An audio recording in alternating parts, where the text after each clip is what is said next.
Hi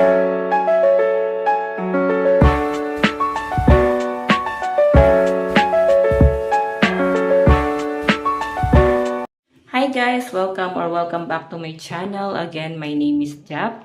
Kumusta po kayong lahat? Okay, so ayan guys, maraming salamat po sa walang sawang pagsubaybay sa ating daily love reading. And kung ikaw ay bago pa lang sa ating channel, mag-subscribe na po kayo. And i-click mo na rin yung ating notification bell para lagi kang updated sa ating mga bagong upload. Okay, so ayan guys, tignan natin. Okay, tingnan natin, energy ng person mo, anong nararamdaman niya sa'yo ngayon. Okay, nararamdaman ng person mo sa'yo ngayon. Okay. Okay. And ano naman ang nararamdaman mo sa person mo.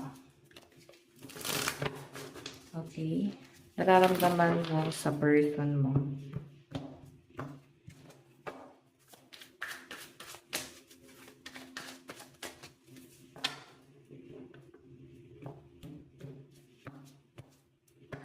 Okay. So, doon tayo guys sa energy muna ni person mo. Okay? Ayan. So, ano nararamdaman niya sa inyo? Meron tayong The Emperor. Medyo mataas ang tingin sa sarili nitong taong to. Actually, ito guys, mararamdaman parang laging galit, no? Pero normal sa kanya yon. Ito yung tipo ng tao na masyadong approachable. Akala mo lang mataas ang pride, akala mo lang lagi may kaaway, pero hindi naman siya ganun kahirap mahalin, no? Pwede ikaw lang din na nang nakakabasa sa ugali niya kasi may mga tao na may misinterpret siya kasi nga ganito yung personality niya. Okay? So, ano yung nararamdaman niya sa inyo? Emperor eh. So, parang masyado lang guys balance. Hot and cold yung nafe-feel ko rito guys. Hindi naman siya guys ganun ka-solid, no? Hindi ganun masasabing grabe yung pagmamahal sa inyo na tong taong to. Pero mararamdaman mo na nandito lang siya. Okay, nandito lang siya. Tignan natin tingin ng person mo sa'yo. Okay, the sun. Ano ba to? May mga nirarant ka ba sa kanya? Marami kang sinasabi. And nararamdaman sa'yo ng person mo, mabuti naman yung hangarin mo at patungkol naman talaga sa future. Kumbaga nandun sa point na nakikita ka naman niya bilang isang tao na maganda yung future, no? Masyadong mataas ang ambisyon, mataas ang pangarap. Then ganun yung gusto mo mangyari sa relationship yung dalawa. Kumbaga stability talaga yung focus mo. Kasi dasan yung energy mo rito. So nakikita niya yung potential mo.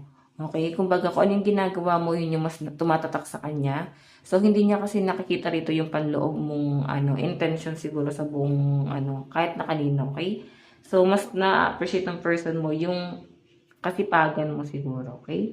Then, feeling niya maraming opportunity ang paparating sa'yo dahil nga sa kakaibang kasipagan na nagagawa mo. Tignan natin guys, ano naman ang magiging action. Okay, bakit parang iniisip-isip ka nitong taong to? Hindi ka na mawala sa isip niya. Pwede nung una cold naman siya eh. Okay? Nafe-feel niya sa inyo makulit ka, dahil mong kwento, medyo naiirita na nga siya nung una. Pero habang tumatagal guys, Ace of Swords, ayan, hindi ka na mawala sa isip niya. Okay? I think tumatak ka talaga sa buhay na tong taong to. And nandun sa point na madalas, hindi na siya nakakatulog. Naiisip ka lang niya. Okay? Mararamdaman parang gustong-gusto ka niya laging kausap. Medyo bumabaliktad yung energy. Siya na yung mangungulit. Okay? Kasi Ace of Swords na siya guys, no? Matalino tong taong to guys. Pero siguro guys, iniisip niya muna yung mga hakbang na gagawin niya pagdating dito sa connection na to. Tignan natin ano naman po yung magiging outcome. Wow! Ang daming tukso. Good looking tong person na to, no? Madami siyang admirer. Pwede rin guys, marami siyang kayang gawin. Like, may abilidad siya, no? Maganda rin yung pasok ng pera sa kanya. Maraming opportunity ang paparating dito sa taong to. Kasi, ang daming, blessing na pumapasok sa kanya. Siguro yung pagiging stricto or stricta niya, isa sa nagiging potential niya. Kung makita mo ito kasing 7 of Wands kasi, temptation or maraming tukso sa paligid niya. Pero kung makita niya naman guys, napoprotektahan niya naman yung sarili niya.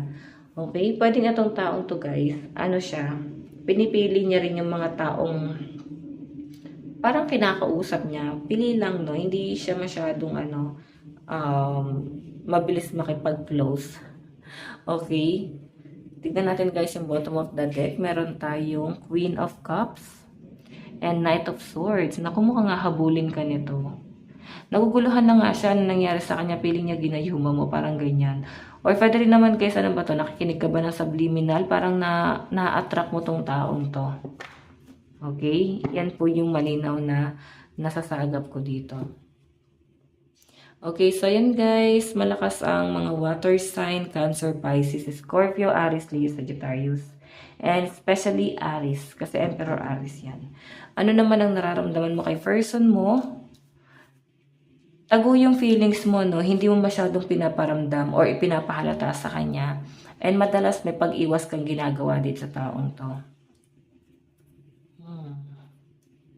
So, bakit mo siya iniiwasan? Feeling ko, parang feeling mo threat siya sa buhay mo or hindi. Parang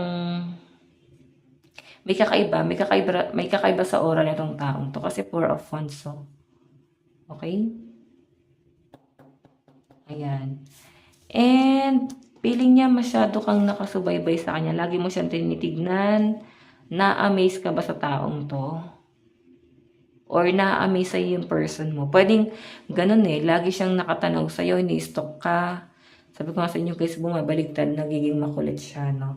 Tignan naman natin guys, ano naman yung tingin mo kay person. Meron tayong 7 of Pentacles. Piling mo marami siyang babae or marami siyang lalaki.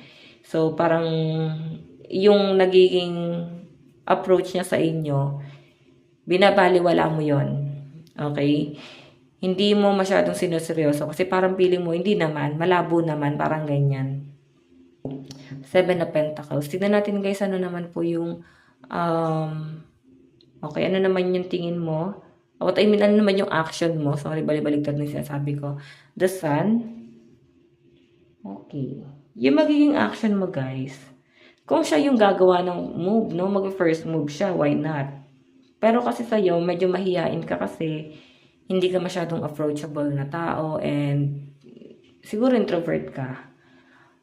Sa pinapakita sa akin dito guys, yun yung mga bagay na hindi mo na kayang baguhin. So, magkakaroon lang talaga ng something sa inyo kung siya yung gagawa ng hakbang para dito sa connection yung dalawa. Okay? So, tingnan natin guys, ano naman po yung, ayan, ano naman yung mangyayari sa future outcome. Naku. Parang bigla na lang kayo nagkalayo or magkalayo kayo. Okay? I think ikaw yung tipo ng tao na mabilis ka lang din maka-move on. Mabilis kang ma-attach, pero mabilis mo rin naman guys makalimutan. Yun nga, yung parang nakaka-move on ka rin agad. And sa pinapakita sa akin dito guys, yun yung parang iniiwasan ng person mo. So mararamdaman mo yun kung bakit ka kinukulit. Kasi hindi niya na maramdaman yung presensya mo. Pwedeng dati, nahuhuli ka niya o ramdam na ramdam ka niya. Ngayon kasi parang may nagbago sa inyo. Okay? And naninibago siya. Mukhang naghahanap na siya ng attention sa inyo. Okay, tingnan natin guys. Ano naman po yung bottom of the deck. Meron tayong the full new beginning. Nako. Ingat ka. Itong taong to guys, minamanifest ka nito. Gusto ka talaga nito. Iba sa inyo guys, pwedeng walang label or pwedeng kung ano man, ex mo or someone new. Pero sa malakas na energy guys na nasaga po, pwedeng bago to. Okay? So malakas pong energy ng mga Capricorn, Taurus, Virgo, Aries, Leo, Sagittarius. Okay? And Cancer, Pisces, Scorpio. Tignan natin guys na napapunta to.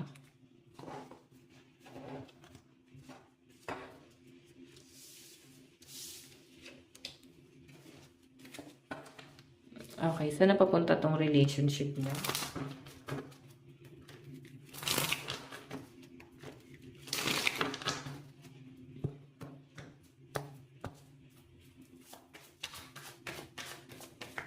Oh, nakalimutan ko yung zodiac sign sa side mo. Okay, nakalimutan ko ba? Wala sa isip ko, guys. Okay. Saan napapunta to? Meron, 5 of Cups. Nalulungkot ka kasi pwedeng feeling mo, may person na siya. Okay, sabihin natin na kinukulit ka niya, pero bakit parang nahulog siya sa iba? Nag-alangan siya sa connection nyo. Okay, may nakikita kasi siya something sa'yo na parang feeling niya ayaw niyang mahulog sa'yo, pero nahulog na siya. Kung makita mo, yung disappointment mo dito, parang, bakit meron na siyang iba? Parang ganun, nang hinayang. Or pwede may jowa na siya, tapos parang nagugustuhan ka talaga niya. Okay, may asawa na yun, pero parang may gusto talaga sa inyo. Tignan natin guys, meron tayo, di ba the lover? So, gusto ko talaga nito guys.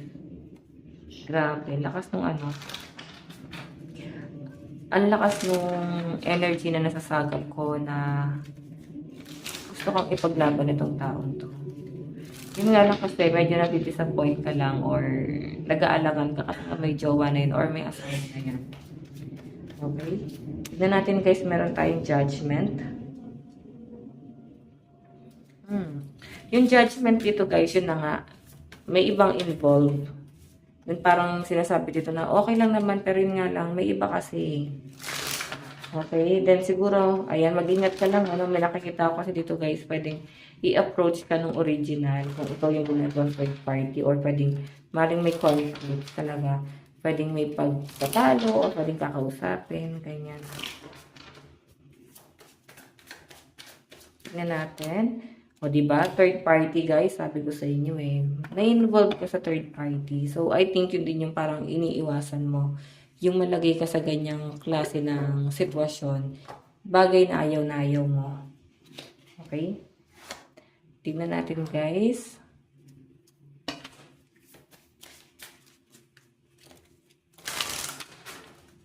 Okay, tingnan natin.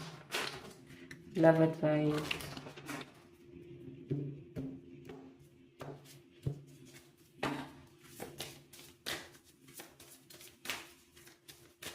So yun guys, nakalimutan ko sabihin, malakas ng energy ng water sign, Cancer, Pisces, Scorpio, Sagittarius, Aquarius, Gemini, Libra. Tingnan pa natin.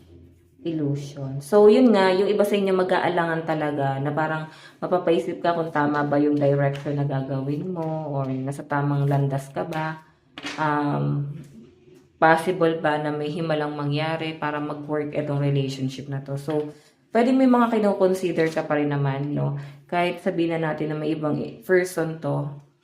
Okay? Pero, yung iba kasi dito guys, parang umiwas na lang, oh. Okay? Tingnan natin. Kasi magkakaroon guys ng ano, no? Natatakot ka na baka magkamali ka. Takot ka sa mga ganyan, no? Ayaw mo yung pakiramdam na parang nangaagaw. Gusto mo maging maayos muna ang lahat. Kung gusto ka talaga niya, ayusin niya muna yung problema niya. Okay? Advice, ayan no, honor your feelings, diba?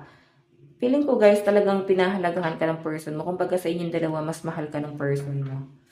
Okay? And mararamdaman mo yung mararamdaman mo yung intense ng pagmamahal sa iyo nitong taong to. Pagpapahalaga, grabe. Sobrang napaka-sweet. Okay, tingnan natin guys. Ano pa pong ipapakita? Temptation, di ba? Nasa temptation ka guys. Ikaw yung temptation. Pwede rin naman guys na ex mo pala yan, di ba? May iba siyang person na ngayon. Then parang natatempt pa rin siya guys na ayusin yung relasyon nyo. Kunin ko lang guys itong card na to. Pero sasabihin ko lang sa inyo guys, may ibang involved dito. And nandun sa point na itong person na to, I think di na siya ganun ka-okay doon. Meron lang mga bagay na nag-uugnay sa kanilang dalawa, kaya parang hindi niya mabitawan. Pero ikaw ang mahal na to. Okay, tingnan natin. Yung size ng person mo, I will wait for a sign from you. Ikaw lang ang inaantay niya. Ano yung plano mo? Okay, yan o. Inaantay ka na tong taong to sa mga plano na gagawin mo.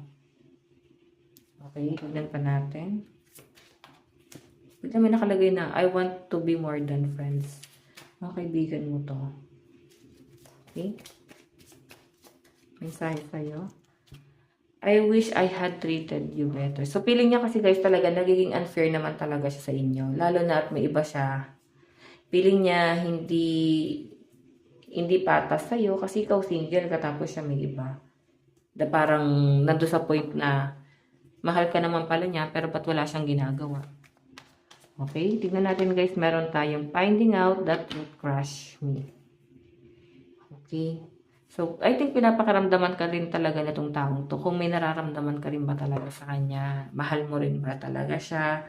So, may mga bagay siya na kino-consider din dito sa relationship na to. Okay, tingnan natin, meron tayong I couldn't let you get close to me. Nahihirapan siyang mapalapit ka sa kanya. Ramdam niya talaga yung pag-iwas mo, no? Okay, nagtatago ka sa kanya, ayaw mo ma-involve sa gulo nitong taong to. So, nararamdaman din naman niya na umiiwas ka. And siguro nung una hindi mo alam kasi sabi niya dito, I regret lying to you. So, pwede nung una, hindi niya naman kayo sinabi sa inyo na meron siyang iba, then pwedeng kasal sa una. May mga kasinungalingan siya guys na sinabi sa inyo. And nagsisisi siya, dapat pala inamin niya na lang sa inyo. Yun po yung pinapakita sa akin dito, yun no? Yun yung malaking pagsisisi nitong taong to, na nagsinungaling siya sa inyo. Siguro kasi kung bakit niya nasabi yun, ayaw kanyang mawala. Okay, nandun yung takot. So, naging selfish itong taong to. Naging makasarili siya sa nararamdaman niya.